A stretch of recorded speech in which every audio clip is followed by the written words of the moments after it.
we have a team of people running around on the field. Well, they're not just all doing their own thing with no connection to everything else. They have the big picture. They know what the game plan is. They know what the standings are. They know who they're competing against and what's at stake in every game. We don't equip people very well in the business world, in other businesses, let's say non-sports businesses, to do that, to have that knowledge and understanding.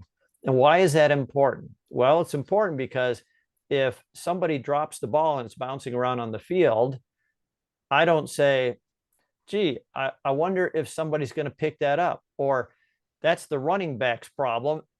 He's supposed to have the ball anyway, or whatever, right?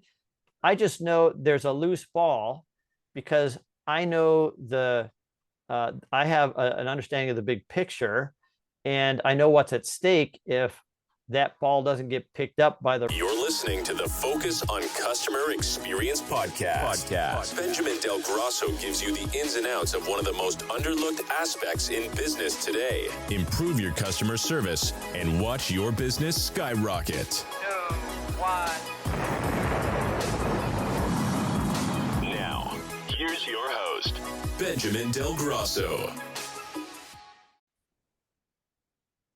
Hello and welcome to the show. Today we have Kevin Herring. He's a recognized expert in team and business unit turnarounds and creator of the 90-Day Turnaround, a unique program for building great leaders and transforming any work group into a highly engaged, high-performing team in just 90 days. Kevin has been featured as a national conference keynote speaker and has been published and quoted in Forbes, CFO, Talent Management, Workforce, and HR Executive, among others. Kevin, welcome to the show. Thank you. Great to be here. Appreciate the opportunity. This is awesome. So how did you get to doing what you do? Oh, that's an interesting story, but I've since I was young, I always had a passion for how to do things better, how to improve work processes, and always kind of paid attention to those things. And I liked it when I had a lot of autonomy so that I could figure out for myself how I like to do things and could improve. And eventually, I was going to college and I had a summer job that was pretty unique in that I ended up working on an assembly line. It was a food dehydrator company. And I was introduced to this accidental self-directed work team. There was no manager around. He just was too busy doing other things. And so this team just kind of evolved into something where they tried to keep it interesting for themselves, and they would set goals all on their own. And it was just a fascinating experience. And it was a very diverse group of people too. It wasn't like they all came from one area or one place. We had Southeast Asian refugees, some of whom couldn't speak very much English. And so we had some challenges communicating, and we had students, we had middle-aged married couples, just a variety of people working on this assembly line. But somebody just at random would write a number up on the board every couple of weeks and say, today's goal, let's see if we can hit this goal, just to keep it interesting. And so we'd all work toward that goal, and we were setting production records constantly throughout that entire summer, just continuing to further our performance. And nobody in the organization seemed to know or care. I don't think anybody had any idea what we were doing in that organization. And we did it only for ourselves. And so I looked at that and I thought, wow, this is fascinating. I mean, there are no incentives, there are no bonuses, there's nobody patting us on the back or coming in and celebrating our wins. Nobody seemed to know or care. And yet we were doing this all summer long. And I started getting interested in what motivates people. Why are they self-motivated? What is it that enables that kind of thing to happen in organizations? And I love working with people. I like business, and so I really it sort of all came together when I discovered the field of organizational behavior and leadership, and how leaders influence culture and people's decisions about how they engage at work, and it just kind of grew from there. I'll add, I had a fascinating experience too early in my career where I was recruited to work for a company that was going through an entire company-wide, corporate-wide cultural transformation. They were in pretty dire straits financially and had to take desperate measures to turn things around. They, instead of massive layoffs and cost cutting, they turned to the unions and the employees and pulled together and said, we have to do something different or we're going to lose it all, including all these thousands of jobs. And they did. They pulled it together, and I was able to be part of that turnaround. So it was a great experience. Nice. Yeah, no, it's really weird. Like when I used to work at Best Buy, I I would I would say, hey, this is our goal. We have to hit our goal. And we would try and hit the goal. But as soon as I said, hey, you know what, guys, if we hit an extra 10% above our goal, I'll buy you guys pizza next Saturday. Mm-hmm.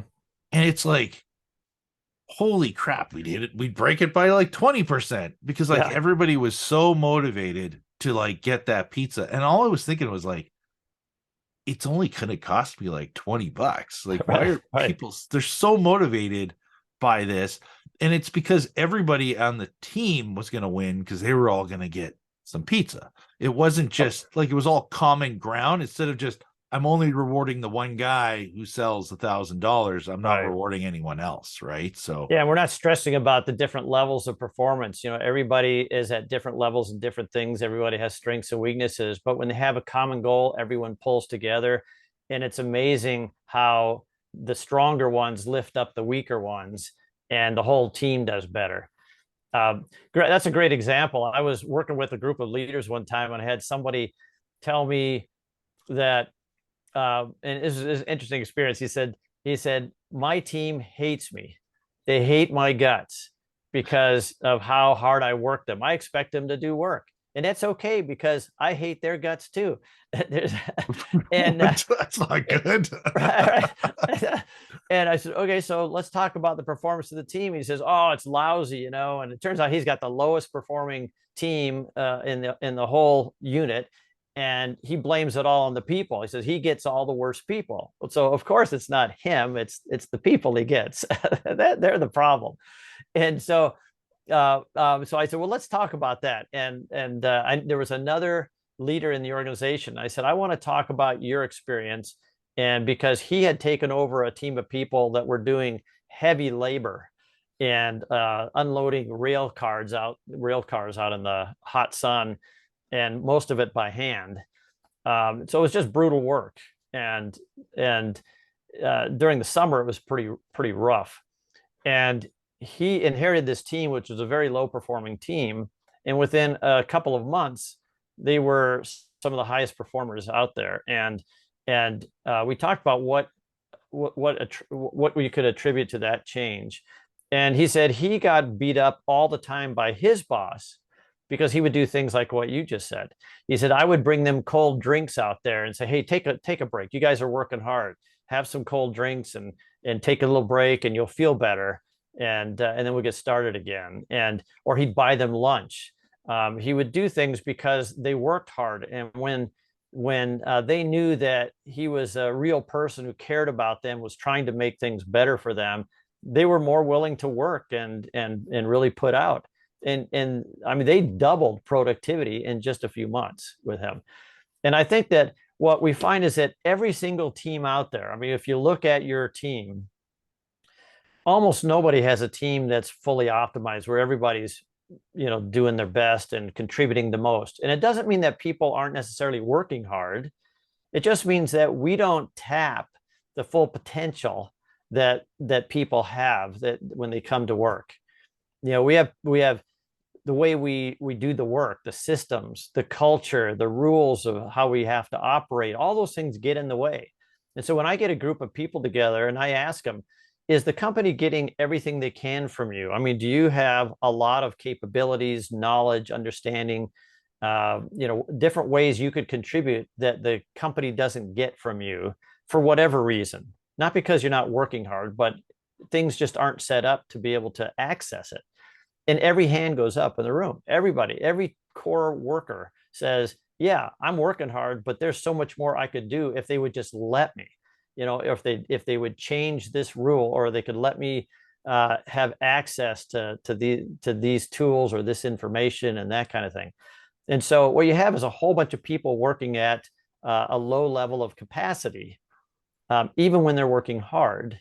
And at the same time, you've got a situation where the surveys show us that somewhere between 70 and 80% of employees are disengaged at work. They're not even fully engaged. They're just going through the motions to keep their jobs and do what they need to do to survive. Collecting a So, paycheck. yeah, to get a paycheck. And you think, wow, the unrealized potential is huge. And every manager can look at their team and say, yeah, we don't work well together all the time. Sometimes people are bickering and fighting. Some people won't talk to each other. We don't collaborate. Everybody works in silos, and nobody pays attention to the big picture. And I mean, you have all those things that every manager can relate to. And you think, what is the cost of that to the business? And sometimes we'll drill down in an organization, we'll show the cost. It's huge. It's absolutely huge. And so what I found is that when we discovered what some of the core things were that could help a manager build a high performing team and really turn that thing around, the results are phenomenal. Sometimes they double productivity. It's just amazing what they can do. But everybody's dealing with the same things. They've read the books, they've gone to the seminars, they can't seem to fix it. They can't seem to take that team to another level. And so we've worked hard for years to find the key things that make a difference, and then to package them in a way that any manager can understand and apply it. Yeah, a big part of being a leader, I've worked at a few places where they don't want to train the employees. They say, no, like, I Yeah, don't want to train them because what if they quit? exactly. And Right. it's like, oh, Yeah. okay, yeah, but what if we don't train them? That's the service we're going to deliver to our employees, Yep. right? So instead of investing in them and making sure our customers get a good experience, we take care of them and give a good customer service, we'd rather not spend them because what if they leave? Yeah. Right. So Yep. like that's what we want to deliver is a mediocre experience to our customers. And we're also not valuing our employees by investing in their future. Because realistically, even if they do leave a year from now and you've trained them, you should be happy to know that you've invested time in them to make them a better person and they were able to go find a better job, because not every business is going to have openings for them to grow into. Yeah. So, you're talking about how you make it easier. So what are some of those key things that you are teaching or doing to help managers? Yeah. There are so many things we can do, but one of the core things is that we have to give people the big picture. In most organizations, we start at the top of the organization hierarchy, up at the top of the pyramid, and those leaders at the top have the most understanding of the big picture, knowledge of the business and how it works. Um, they have the decision authority and access to and control of all the resources and things like that. That all occurs at the top of the pyramid. But as we move down through the pyramid till we get closer and closer to the core work and to the customer, those things get delegated to lesser and lesser degrees until you get to those like you were just referring to, people right at the front lines who are doing the work or who are interfacing directly with the customer, have the least amount of information, the least understanding of the big picture, the least understanding of how all the systems in the organization work together to deliver the service or the product. It's crazy because those who are most critical to the success of the business, right there on the front lines, are the least equipped to do so. They have knowledge that nobody else has because they're there talking to the customer. They're there doing the work. They know what works and what doesn't. They know what the problems are. And they could solve a lot of them if they had the tools and resources to do it, and if they had an understanding of the larger organization so that they could make business decisions that would be right, not just for the customer, but for the business in the long term. And so, one of the most important things that we can do is to push all that, the knowledge, the understanding of the business, the big picture, access to and control of the resources, all those things down to the core workers to the people talking to the customers. That's key. And so what do we do to help people get the big picture? It's a literacy issue, right? It's about business literacy, teaching them the big picture. It's amazing how many light bulbs go on when you have people in a room, frontline employees, who now understand what the company produces. Right? Sometimes they're focused on a little piece of the product and they don't even know what they produce. I can give you a lot of examples of that. It's incredible. It's amazing about the light bulbs that go on. People understand what business they're in and who the competitors are and how they stack up against the competition. Are they a big player, small player? What's critical for their success? What are their strengths and weaknesses against against the competition, other companies who also serve the same customers? And what do they need to do to better compete? When they start understanding those things, they see themselves as part of a bigger whole. And that orientation is pretty important to their having a sense of commitment to the success of the whole and the bigger picture. So they're not just doing some piece, throwing it over the wall, hope someone else picks it up and does what they need to do. Right? Think we're coming up to the Super Bowl, right? Think of the in football. We have a team of people running around on the field. Well, they're not just all doing their own thing with no connection to everything else. They have the big picture. They know what the game plan is. They know what the standings are. They know who they're competing against and what's at stake in every game.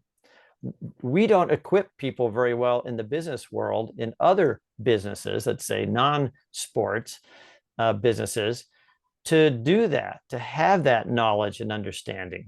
And why is that important? Well, it's important because if somebody drops the ball and it's bouncing around on the field, I don't say, gee, I wonder if somebody's going to pick that up, or that's the running back's problem. He's supposed to have the ball anyway, or whatever, right? I just know there's a loose ball because I know I have an understanding of the big picture, and I know what's at stake if that ball doesn't get picked up by the right team. I jump on it, or I pick it up and run, or I do whatever makes sense to do, even though I'm a blocker, or I don't have anything to do with the ball normally. People have to have that understanding, and so give them the big picture. Go around, take them around the organization, show them who does what and how all the pieces fit together, and then help them see how they contribute to, or in some cases, maybe even hinder the work in other areas. So how do we and our team help each other? What do we need from each other? And what does our team need to do to help other teams? So we create an internal service culture where we're all trying to help each other to succeed overall as a team, just like the sports teams do. Yeah, I feel like you're talking some of it you're talking about is like systems and processes, right? Absolutely. Yep. And it's interesting because we were talking off camera about hockey and the Minnesota North Stars and all this kind of reminiscing of the old good old days. And I'm huge into soccer or English Premier League football, and there's a lot of big players that are extremely talented that have never made it. And the reason why they never made it is because they actually don't remember the plays. So like when we're talking about football, like, NFL football here, if Dave, whatever his name is, goes onto the field and they tell him the play is, I don't know, 4-corner square or some junk. Like, I have no idea. I'm just making stuff up here. Right. And he doesn't realize that means he needs to go far right and run 20 yards up the field. And his goal is to, run against the defense and catch a long ball or something like that. Right. If he doesn't remember that and he runs along the left and there's already another guy running on the left, he's messing up the entire play that's about to happen. Right. And because of that, they're supposed to memorize all these plays in what are they called? Like the workbook or the like the tactical. Yeah. Right. So that's all part of it. And that's the same thing. Like when you're in work and something goes wrong, like, hey, a customer comes in and they're having a challenge. What's our processes and procedures to take care of that? Yeah. And like what you're talking about, if you make this certain decision, how's it going to affect all the other departments? And understanding that big picture that because you did this, you've now affected warranty, you affected accounting, Right. affected the technician, you've affected the manager, because now you've heated that customer up more. The manager has to take care of it. The technician needs to do this, right? But if you did this, really, the customer would be happy, and now we're taking care of them tomorrow, and the technician will make sure to get that repaired, right? And just understanding, like, you're just explaining it, the big picture of how it's affecting the whole chain, the whole systems and processes. That's the way I look at it, at least. Yeah, right? absolutely. So they have to understand the whole system, all the processes, and then when they do that, they can work together to improve them, because they're at the front lines. They see what breaks down. They see what isn't working. And when you pull them together, they can identify those things, and they usually have great ideas as to how to fix them. So giving them those opportunities is important, but they can't do that in a vacuum. They've got to have the big picture to do that correctly. The other thing is, it's all about their commitment too. You see people who work in the front lines, they're interfacing with the customer, and they're so frustrated because they get no support from their boss. When they see a problem and they want to do the right thing for the customer and they're told they can't, they start to lose commitment. They start to disengage, and they say, okay, well, whatever policy is, that's what I do, and I don't give a second thought, and I don't try to make the situation better for the customer. I don't go the extra mile. I don't do those things. So now your customer is having bad experiences. So how do we fix that? Well, one of the ways we fix one way we fix that is by not just educating people, but giving them the wherewithal so that they can make some decisions, and they have access to that decision authority and any resources they need to solve a customer. Zappos is always a great example people use, about how employees go crazy to satisfy a need that a customer has, way out of their swim lanes, way out of their boundaries, to help people. And as a result, the reputation is just amazing. People want to buy from Zappos because they feel confident that they're going to get a great experience. And that can't happen when we restrict people, we constrain their resources, we constrain their decision authority, and we don't let them do what they know is right to do and best to do under the circumstances. So we have to give them the freedom to do that. Individual commitment comes out of that. You can't, we talk about accountability and holding people accountable. When things that we look at our team, it's not going well, HR says you got to hold people more accountable. That's always the default solution.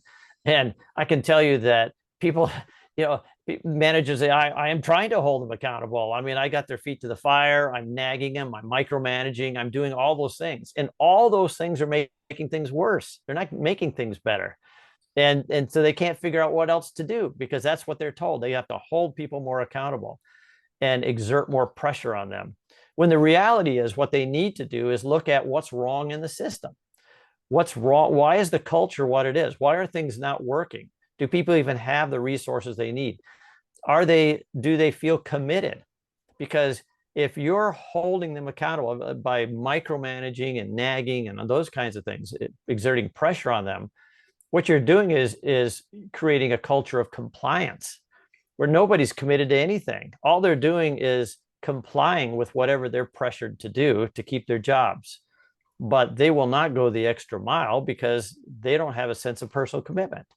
You don't create that sense of personal commitment unless you do things to change the culture, like you build their understanding of the bigger business, the larger business. You help them connect with each other and other pieces of the business. You empower them. You give them you enable them to choose how to fix things, to use their knowledge and their understanding of things to make things better, improve processes, improve the customer experience, shorten cycle times, and all those kinds of things. You enable them to do that, and then they'll start to feel like they can choose accountability because they have more control. You can't choose to be accountable for something that you have no control over and expect to succeed. That's going to be a bad experience. That's what causes people to disengage. But you want people to choose accountability, not be held accountable through pressure and that kind of thing.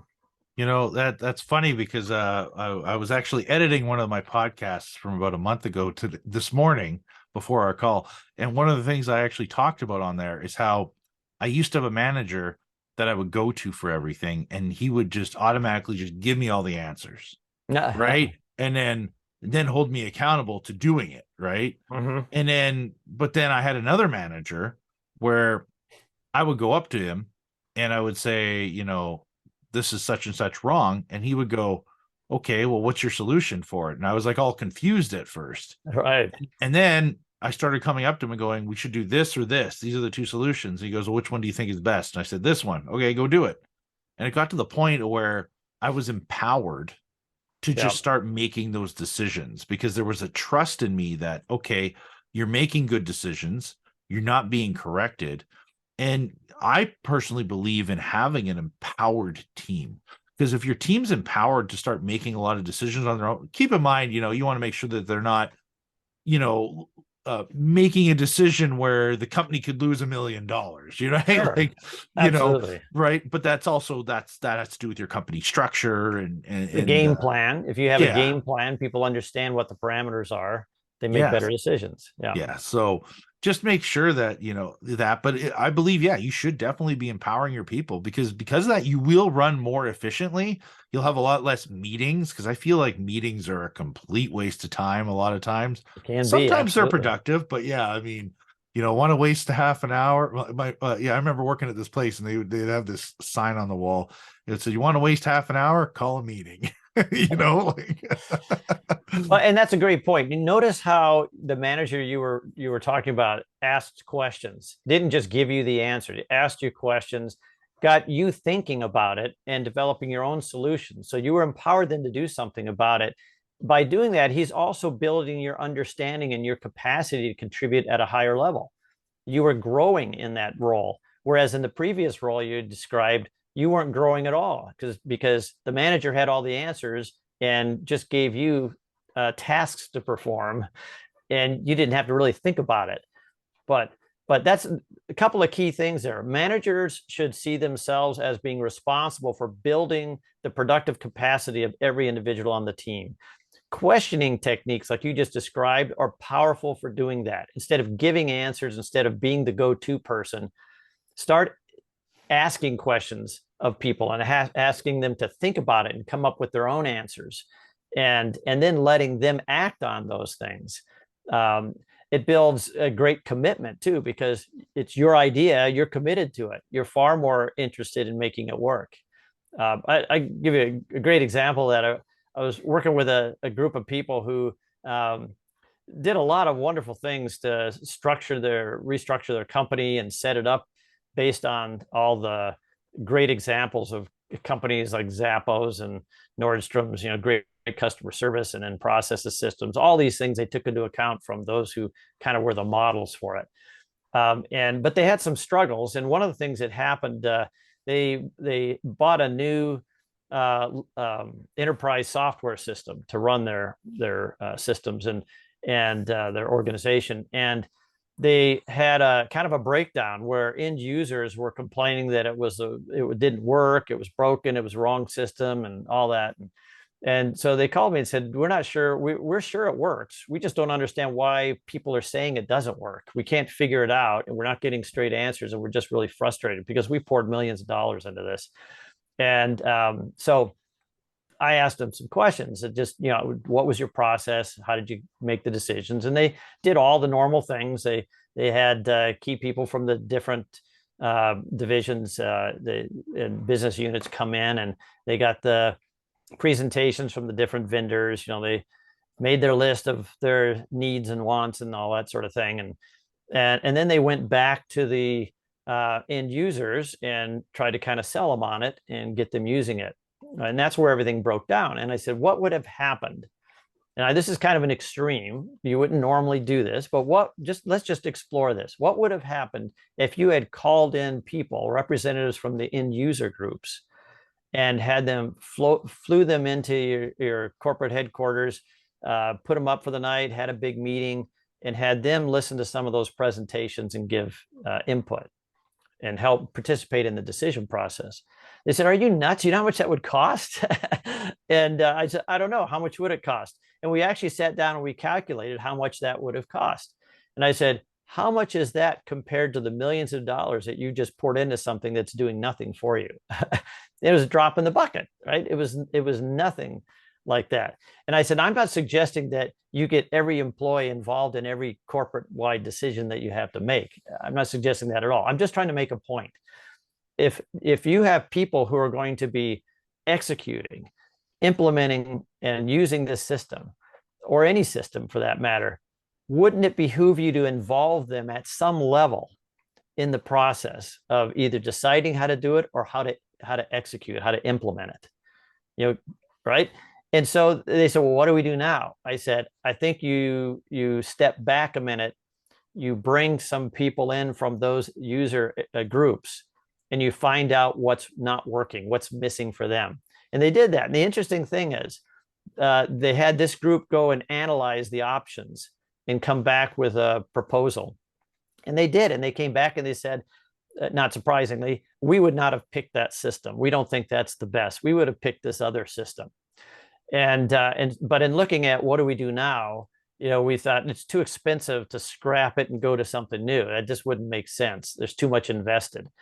But we feel like if you do certain things, we could make this work. So we need to take it off the system and reinstall it with these things in mind. The changes were really pretty minor. They reinstalled it. Everybody, all the end users were thrilled. They said, it's working great. It's just amazing what we can do with this. Good decision. Well, what changed? They didn't do anything dramatically different. What changed is they owned it, right? They owned that decision because they were part of it. And they chose to be accountable for its success. So the reality was, it doesn't matter what they would have suggested that was done. It would have been a tremendous success because it was their idea. They owned it. They committed to it. They made it work. And it was a tremendous success. I think there are a lot of lessons in that experience. Yeah, there's definitely a lot of lessons. I mean, I just think about when Target came to Canada, and I'm sure you're familiar with Target because you're in the States. Target came to Canada, and they had systems and processes that had already been working for many years in the United States. And they promoted a guy to run Canada. And he said, I don't like the systems and processes that Target's doing. So I'm going to use a whole new software. Mm-hmm. So he went and used this whole new software. And then they had, their purchasing department, all this kind of stuff. And basically what ended up happening is they were expecting to get like one container of a certain product. Let's call it Barbie dolls, right? Mm-hmm. And what ended up happening, because Canada uses a different system than what the States does, right? I can't remember what the thing is, but instead of like centimeters, inches, all that kind of stuff, they ended up with 2.5 containers. So now, because he, wasn't thinking about all the differences between Canada and the US, plus he has this new software program. So now this inventory came in that they planned to have space for one container for, and they needed to have 2.5 containers worth of space. Now, where I'm going with this is when the United States came up, the people from Target head office came up and said, hey, we're going to help you with this. They had no idea how to use the system because now it's a completely different system. So no one could help them. And they were already so deep in debt that they pulled the plug and shut down all of Target Canada, which is a shame because I do like the Target experience. We do go down to the States occasionally just to go to Target, right? Yeah. But, that's kind of, if that person would have used the same systems and processes that were already there from the States, they'd probably still be active here in Canada today. That's a great example. And you think of what could have happened had they just tapped the untapped potential of their employees and brought them in and had conversations about what was lacking, what was needed, and that sort of thing. If they had just had the input from people who already had some core business knowledge, they probably could have avoided that problem and had a great success. And like I said, maybe just tweaked what they already had to make it work. Yeah, it's a shame, right? But you know what? We make decisions, and sometimes we got to live with them. Yeah.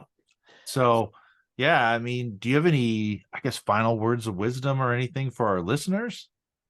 Yeah, I think, if you look at the unused potential and of your teams, if you're a manager, you got a group of people, they don't work perfectly all the time. You know that they're not being able to produce at a level that they could, simply because the culture, the systems, things that they need are not in place.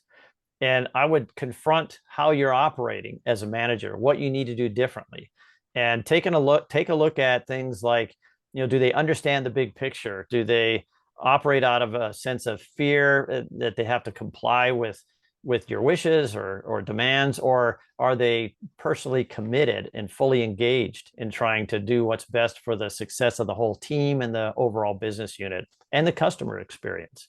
you know Challenge yourself that if things aren't going as well as they could, what you need to do different in order to create that environment where people can get more fully engaged. Yeah, that's awesome. I appreciate you coming on today. This was great. Yeah, thanks for having me. I enjoyed the opportunity to chat and Yeah, discuss some of these great ideas. it's awesome. Thanks.